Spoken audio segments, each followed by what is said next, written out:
இந்த தீர்மானத்தில் மிக முக்கிய பிரச்சனை மாநில சுயாட்சியை நாம் இழப்போம். அண்ணா அன்னைக்கே முழங்கினார், வடக்கு வாழ்கிறது, தெற்கு தேய்கிறது.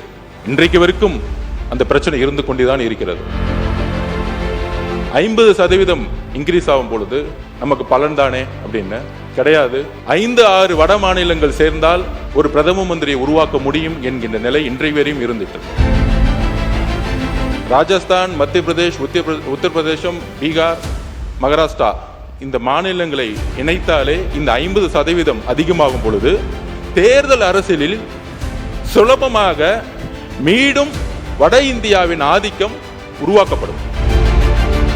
ஒரு வரலாற்று சிறப்புமிக்க தீர்மானம். ஏன் இந்த தீர்மானம்? எங்களுடைய முதலமைச்சர், தமிழ்நாட்டுடைய முதலமைச்சர் ஒரு வரலாற்று சிறப்புமிக்க தீர்மானத்தை இந்த அவையில் கொண்டு வந்திருக்கிறார். இந்த தீர்மானத்தின் அடிப்படை மாநிலங்கள் இல்லாத ஒன்றிய அரசு இல்லை. அறிஞர் அண்ணா வலியுறுத்தியதை போல, பாராளுமன்றத்தில் முழங்கியது போல, மாநில சுயாட்சி இல்லாமல் ஒரு இந்தியாவை உருவாக்க முடியாது. மாநிலங்களை தவிர்த்து இந்திய நாட்டுடைய வளர்ச்சியை உருவாக்க முடியாது. அமெரிக்காவின் ஆபிரகாம் லிங்கன் ஜனாதிபதியாக இருந்த பொழுது ஒரு யுத்தத்தை எதிர்கொண்டார். அந்த யுத்தம் வடக்கு தெற்கு என்கின்ற யுத்தம். அதே போல்தான் இன்று வடக்கு தெற்கு என்கின்ற யுத்தத்தில் இன்றைக்கு இந்தியாவும் சரி, நம்மளும் சரி எதிர்நோக்கி இருக்கிறோம். புரட்சியாளர் அம்பேத்கர் உருவாக்கிய அரசியலமைப்பு சமத்துவத்தை வலியுறுத்துகிறது. ஆர்டிகல் 14 எல்லோரும் சமம், எல்லோருக்குமான அரசியல் அதிகாரம் உருவாக்கப்பட வேண்டும். அதில் மாநிலத்துடைய பிரதிநிதித்துவம் மிக முக்கியமானது. நம்மளுடைய பிஜேபி சகோதரர் கேட்டார், ஏன் இந்த அவசரம் என்று. பாராளுமன்றத்தில் பிரதிநிதிகள் இல்லாத பொழுதே தமிழ்நாட்டில் சமூக நீதியின் அடிப்படையில் இடஒதுக்கீடு ஏற்படும் பொழுது தந்தை பெரியாரும் அண்ணாவும் இணைந்து அரசியலமைப்பில் முதல் திருத்தத்தை கொண்டது தமிழ்நாடு. இதுதான் தமிழ்நாட்டுடைய வரலாறு. அதே வழியில் எங்களுடைய முதலமைச்சர் இந்த தீர்மானத்தை தமிழகத்திற்கு மட்டுமல்ல, இந்திய ஒருமைப்பாட்டிற்காக, இன்றைக்கு ஆளக்கூடிய அரசுகள் வரக்கூடிய தேர்தலுக்காக இந்த சட்டங்களை கொண்டு வரலாம் அப்படின்னு ஒரு சிந்தனை உருவாக்கலாம். ஆனால் இந்தியா என்பது பன்முகத்தன்மை கொண்டது. அரசியல் கட்சிகள் மாறலாம், ஆனால் புரட்சியாளர் அம்பேத்கர் உருவாக்கிய அரசியலமைப்பு எப்பொழுதும் நிரந்தரமானது. அந்த அரசியலமைப்பை பாதுகாக்க இந்த தீர்மானம். திராவிட முன்னேற்ற கழகத்தின் நன்றி சொல்லுகிறோம் எதிர்கட்சி தலைவர் அவர்களுக்கு. அரசியல் ரீதியாக நாம் மாறுபட்ட கருத்துக்கள் இருக்கலாம், ஆனால் அண்ணா உருவாக்கிய கொள்கை திராவிட முன்னேற்ற கழகத்திற்கு மட்டும் உருவாக்கவில்லை, தமிழ்நாட்டிற்காகவும் இந்தியாவுக்காகவும் உருவாக்கிய கொள்கை. அந்த கொள்கை வழியில் வந்தவர்கள் நாங்கள், எங்களுடைய முதலமைச்சரும். அந்த கொள்கையில் தமிழக வெற்றி கழகம் மட்டுமல்ல, திராவிட முன்னேற்ற கழகம் மட்டுமல்ல, அண்ணா திராவிட முன்னேற்ற கழகம் புரட்சி தலைவரால் உருவாக்கப்பட்ட எம்ஜிஆர் அவர்களும், புரட்சி தலைவர் அம்மா அவர்கள் தன் இறுதி மூச்சு வரை மாநில சுயாட்சிக்காகவும், கலைஞர் அவர்கள் மாநில சுயாட்சிக்காகவும் இதே அவையில், இதே தமிழ்நாட்டில் அரசியல் கருத்துக்களும் வேறுபாடுகள் இருந்தாலும் உயிர் உள்ளவரை, உயிர் மூச்சு உள்ளவரை மாநில சுயாட்சிக்காக குரல் கொடுத்தவர்கள். இந்த தீர்மானத்தில் மிக முக்கிய பிரச்சனை மாநில சுயாட்சியை நாம் இழப்போம்.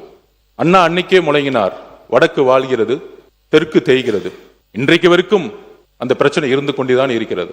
நாம் பாராளுமன்ற தேர்தலில் 40க்கு 40 புதுச்சேரி உட்பட வெற்றி பெறுவோம். நமது பாராளுமன்ற உறுப்பினர்கள் தமிழ்நாட்டுக்கு எதிரான அனைத்து சட்டங்களுக்கு எதிராக குரல் கொடுத்துக் கொண்டிருக்கிறார்கள். அது நீட்டாக இருக்கட்டும், ஜிஎஸ்டியா இருக்கட்டும், சிஏவா இருக்கட்டும். ஆனால் கடந்த 10 வருடங்களாக நமக்கான சட்டங்கள் நமக்கு எதிராக தான் இருந்துட்டு இருக்கு. ஒரு பாராளுமன்ற உறுப்பினரின் எண்ணிக்கை மாறுபடும் பொழுது நமக்கான குரலும் நமக்கான உரிமையும் பறிக்கப்படும். பாரத பிரதமர் திருமதி இந்திரா காந்தி அம்மையார் அவர்கள் மக்கள் தொகையால் கட்டுப்படுத்தக்கூடிய திட்டங்களை கொண்டு வரும் பொழுது, தென் மாநிலங்கள் அதை வளர்ச்சிக்காக அமுல்படுத்திய பொழுது, மக்கள் தொகையின் அடிப்படையில் பாராளுமன்றத்தின் விகிதாச்சாரம் நிர்ணயிக்கப்பட்டால் நாளைக்கு இந்தியா சமத்துவத்தை இழந்துவிடும் என்கின்ற சட்டத்தை கொண்டு வந்தார்.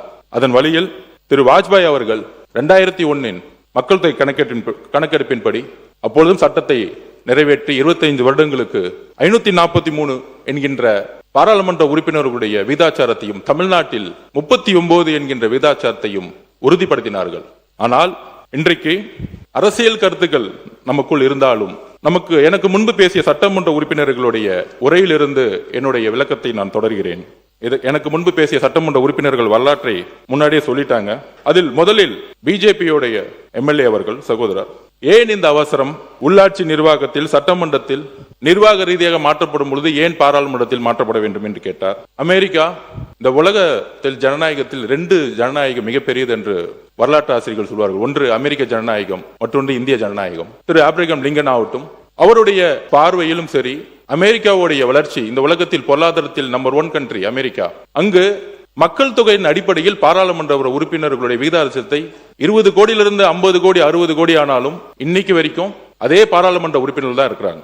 பாராளுமன்ற உறுப்பினர்களுடைய பணி வேறு, சட்டமன்ற உறுப்பினர்களுடைய பணி வேறு, உள்ளாட்சி பிரதிநிதிகளுடைய பணி வேறு. தேமுதிகவுடைய சகோதரி அவர்களும் இதை குறிப்பிட்டார்கள். 50% இன்க்ரீஸ் ஆகும் பொழுது நமக்கு பலன் தானே அப்படின்னு. கிடையாது. 5-6 வட மாநிலங்கள் சேர்ந்தால் ஒரு பிரதம மந்திரியை உருவாக்க முடியும் என்கின்ற நிலை இன்றைய வரையும் இருந்துட்டு இருக்கு. அதை மாற்றப்பட வேண்டும். தென்னிந்தியாவில் இருந்து, ஏன் தமிழ்நாட்டிலிருந்து ஒரு பிரதம மந்திரி எதிர்காலத்தில் உருவாக்கப்பட வேண்டும். அதிகாரம் உத்தரப்பிரதேசுக்கோ பீகாருக்கோ குஜராத்துக்கு மட்டுமல்ல, நம்மளுடைய குரல் சட்டமன்றத்தில் ஒலித்தது போல ஒரு நாள் பாராளுமன்றத்தில் ஒரு பிரதம மந்திரியாக ஒலிக்க வேண்டும். இதற்குதான் இந்த தீர்மானம். நாம் பொருளாதாரத்தில் மகாராஷ்டிராக்கு அடுத்த இடத்துல இருக்கிறோம். ஆனால் சட்டங்கள், பாராளுமன்றத்தில் நடக்கக்கூடிய அனைத்து சட்டங்கள் ஏன் தமிழ்நாட்டுக்கு எதிராக இருக்கிறது? ஏன்னா நம்மளுடைய குரல், நம்மளுடைய அதிகாரம் மக்கள் தொகையின் அடிப்படையில் இன்றைக்கு வரைக்கும் செயல்பட்டு இருக்கு. இதுதான் மிகப்பெரிய பிரச்சனை. அப்ப அம்பேத்கர் உருவாக்கிய அரசியலமைப்பு இன்றைக்கு வரைக்கும் கேள்விக்குள்ளாக்கப்பட்டிருக்கு. அப்ப இன்றைக்கு 3 வழி இருக்கு. முதலில் மக்கள் தொகையின் அடிப்படையில் பாராளுமன்ற உறுப்பினர்களை உயர்த்த நினைத்தார்கள். பாரத பிரதம மந்திரியாக இருந்த அம்மையார் இந்திரா காந்தி அம்மையார் அதை தடுத்து நிப்பாட்டினாங்க. அதுக்கப்புறம் பிஜேபி அவர்கள் சகோதரர்கள் சொல்லுகிறேன், உங்களுடைய பிரதமர் வாஜ்பாய் அவர்களும் தடுத்து நிப்பாட்டினார். அந்த ஜனநாயகத்தை நாங்கள் மதிக்கிறோம். இங்கு காங்கிரஸ் பிஜேபி என்பது அல்ல. இன்றைய தீர்மானம் காங்கிரஸ் பிஜேபி என்பது அல்ல. இந்த தீர்மானம் மாநில சுயாட்சியும் இந்திய ஒருமைப்பாட்டையும் நிலைநிறுத்துவதற்கு. நாளைக்கு காங்கிரஸ் பிரதம மந்திரி ஆகலாம், பிஜேபி பிரதம மந்திரி ஆகலாம். பிஜேபி இருக்கக்கூடிய சட்டமன்ற உறுப்பினர் அவர்களுக்கு உங்களுடைய வழியிலிருந்தே சொல்லுகிறேன், நீங்கள் எந்திரித்து குரல் கொடுக்கிறீர்கள். 234 பேர் அவையில் இருக்கக்கூடிய ஒருவர் நீங்கள் குரல் கொடுக்கிறீர்கள். உங்களுடைய குரல் எங்கேயும் கேட்கவில்லை. உங்களுடைய வழி அது. இதே வழி நாளை தமிழ்நாட்டில் ஏற்படக்கூடாது. பாராளுமன்றத்தில் தமிழ்நாட்டுக்கு ஏற்படக்கூடாது, தென்னிந்திய மாநிலத்துக்கு ஏற்படக்கூடாது. நீங்கள் பிஜேபி இருந்தாலும் ஒரு தமிழராக உணருங்கள்.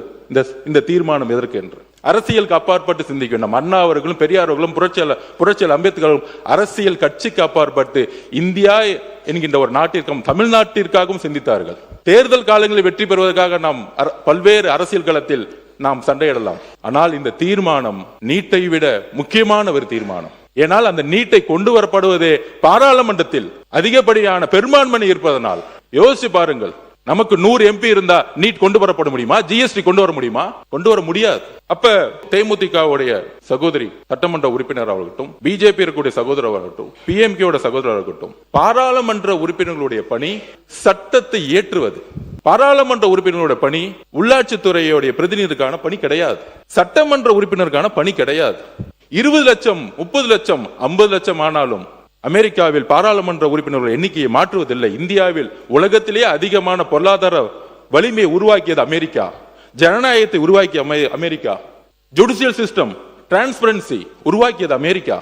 இதைதான் புரட்சியாளர் அம்பேத்கர் அரசியலமைப்பை எழுதும் பொழுது உறுதியாக சொன்னார். எல்லோரும் சமங்கின்ற ஒரு அரசியலமைப்பை உருவாக்கிய பொழுது அந்த சமத்துவத்தை உடைக்கக்கூடிய ஒரு சட்டமாகவும் வரக்கூடிய ஆபத்து இருப்பதனால்தான் இதை எந்த கருத்து வேறுபடும். திரு மு க ஸ்டாலின் அவர்கள் இதில் உடன்படுகிறதா அந்த முதல் குரல் கொடுத்தார்.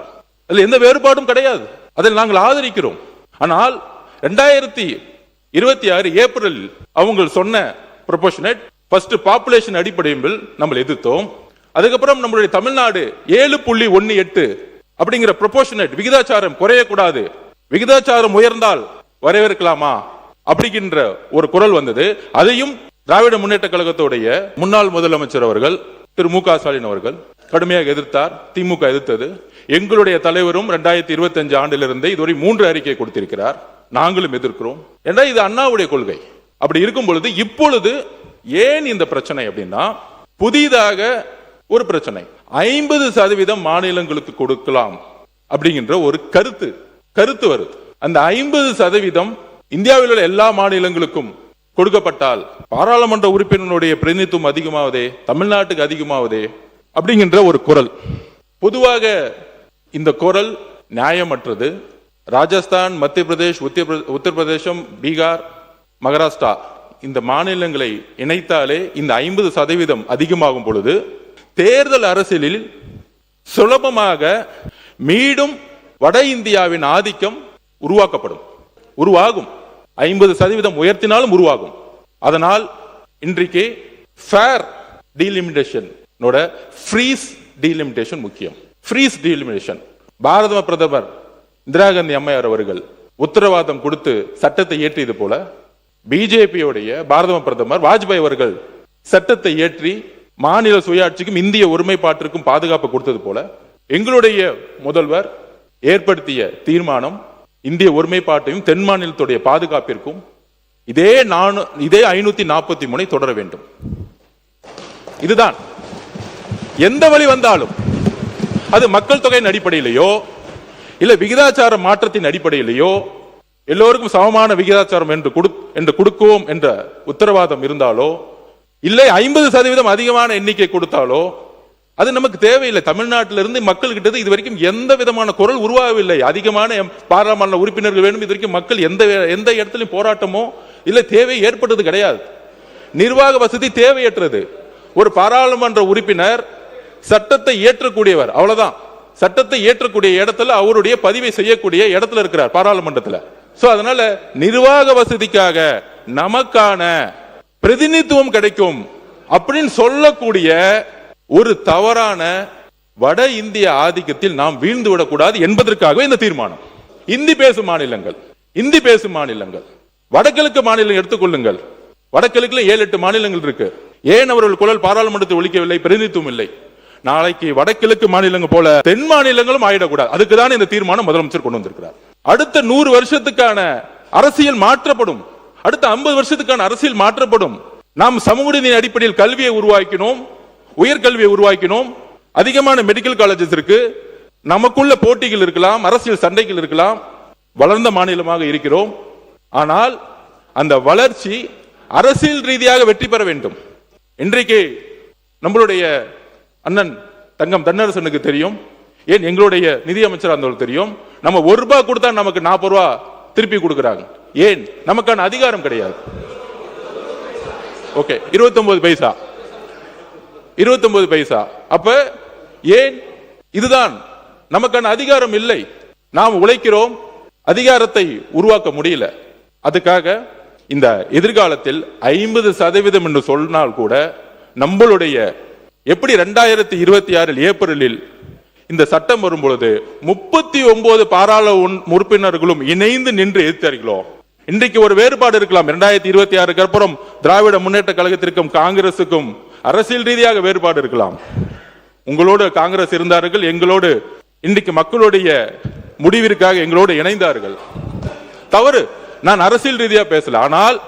ஆனால் மாநில சுயாட்சி பிரச்சனை வரும்போது காங்கிரசும் சரி, அண்ணா திராவிட முன்னேற்ற கழகமும் சரி, திராவிட முன்னேற்ற கழகமும் சரி, கம்யூனிஸ்ட் தோழர்களும் சரி, பிசிகே இருந்தாலும் சரி, எல்லாரும் இணைந்து, ஐயுமலரும் சரி, எல்லோரும் இணைந்து 39 பாராளுமன்ற உறுப்பினர்களும் இணைந்து இந்த சட்டம் எப்பொழுது வந்தாலும் அது மக்கள் தொகையின் அடிப்படையிலேயோ விகிதாச்சாரின் அடிப்படையிலேயோ இல்லை 50% அதிகமாக கொடுக்கப்படும் என்று சொன்னாலோ இல்லை, எங்களுக்கு பாரத பிரதமர் இந்திரா காந்தி அம்மையார் உருவாக்கிய அந்த சட்டத்தை பாதுகாத்த வாஜ்பாய் அவர்கள் சட்டத்தை பாதுகாத்தது போல இன்னும் 25 வருட காலங்கள் இதே 543 ஃப்ரீஸ் செய்ய வேண்டும் என்கின்ற ஒரு உறுதிமொழியுடன் இந்த தீர்மானத்தை நாம் நிறைவேற்ற வேண்டும் ஒரு மனதுடன். இதுதான் எங்களுடைய தீர்மானம். அதில் பாராளுமன்றத்தில் அந்த சட்டம் வரும்பொழுது 39 நாடாளுமன்ற உறுப்பினர்களும் அவையுள் இருந்து வெளிநடப்பு செய்யாமல் அந்த சட்டத்திற்கு எதிராக வாக்களிக்க வேண்டும். அப்பொழுதுதான் அந்த சட்டம் நிறைவேறாது என்கின்ற ஒரு தாழ்மையான ஒரு வேண்டுகோளுடன் இந்த தீர்மானத்தை நிறைவேற்ற இங்க இருக்கக்கூடிய அனைத்து கட்சிகளுக்கும் எங்களுடைய வேண்டுகோளை கொடுக்கிறோம். நன்றி, வணக்கம்.